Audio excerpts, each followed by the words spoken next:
Bonjour, bonsoir. Hypersensible, trop émotionnel. Combien de fois on se l'est peut-être entendu dire quand on était adolescent ou un peu plus tard. Et puis lorsqu'on fait des recherches, même des recherches scientifiques, on se rend compte qu'effectivement il y a des groupes de gens qui ont une tendance à être hypersensibles, trop émotionnels, etc.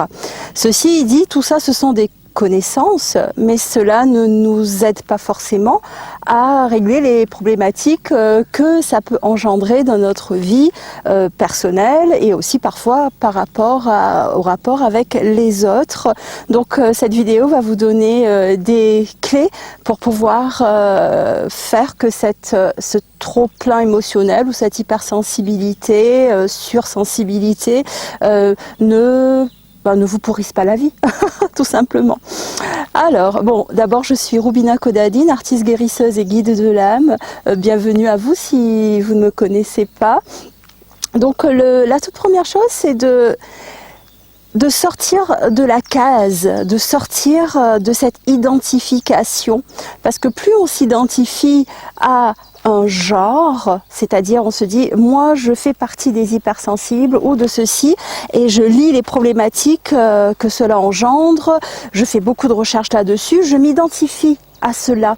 Donc on dit souvent que plus on se met dans un tiroir et plus on se perd dans ce tiroir.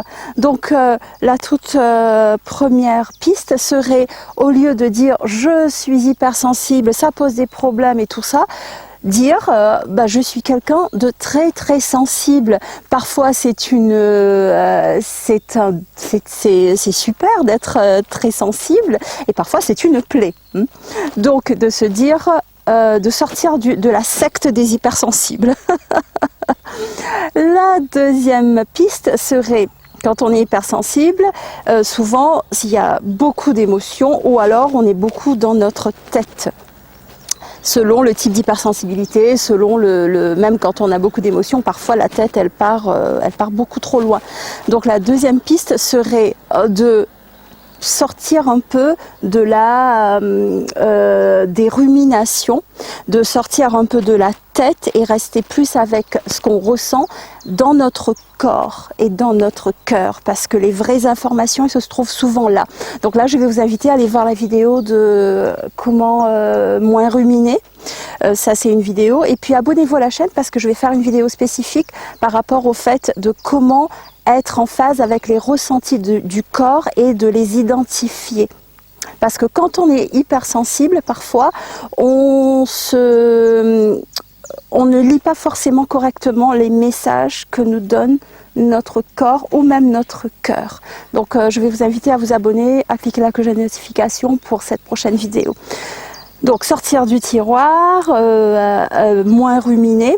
Ensuite, pour calmer cette forme d'hypersensibilité, ça demande d'être vraiment en phase avec ses émotions, c'est-à-dire d'apprendre à les gérer, c'est-à-dire d'apprendre à les exprimer, de les exprimer et de nourrir ce qui a été évacué, et ensuite de pouvoir comprendre si les émotions, elles ont un message. Parce que quand on est trop, justement j'utilise le mot trop sensible, souvent on décode mal les messages des émotions et on agit parfois même très impulsivement sur l'émotion.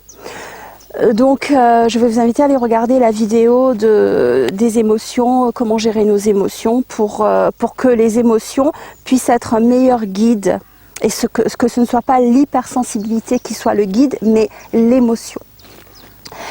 Faites aussi les méditations de soins qui sont sur ma chaîne, ça va vraiment vous aider.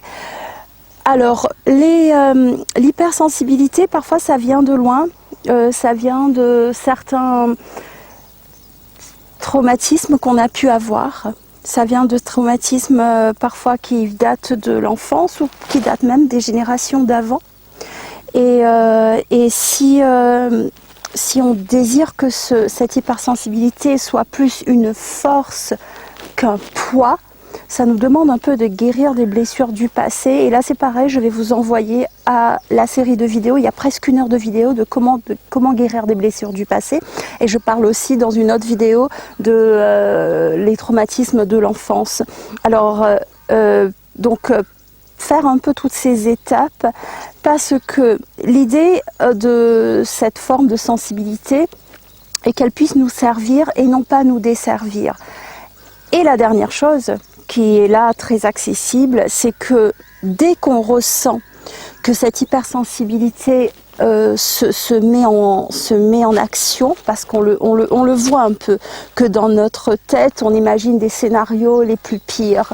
On le voit un peu que nos émotions, elles prennent possession de nous au point où on peut même aller jusqu'à faire des actions irréversibles, hein. Ça arrive. Donc tout ce que je partage, ce sont des informations inspirées et aussi basées sur les expériences que je puis mettre en place et que les personnes que j'accompagne mettent en place. Donc la dernière étape, c'est vraiment de se dire, je ne suis pas mon hypersensibilité, je ne suis pas cela, je suis au-delà et au-dessus de cela. Ou une autre façon, si vous êtes très émotionnel, de vous dire mes émotions débordantes, c'est comme l'océan. Moi je suis l'océan et les émotions débordantes, c'est comme les vagues qui passent. Donc changer sa perspective et travailler sur soi afin que la relation à soi, la relation aux autres ne soit pas teintée par trop d'hypersensibilité quand ça devient négatif. Donc j'espère que cette vidéo a été un peu utile. En tout cas, likez-la et aussi allez voir les autres vidéos. Je vous mettrai le lien vers mon site, parce que là je partage pas mal d'outils et je fais des consultations. Donc cela peut peut-être également vous servir. Je vous dis à très bientôt, abonnez-vous et cliquez la cloche de notification et laissez-moi un petit commentaire si vous faites partie de ces personnes très sensibles ou trop sensibles. Merci à vous.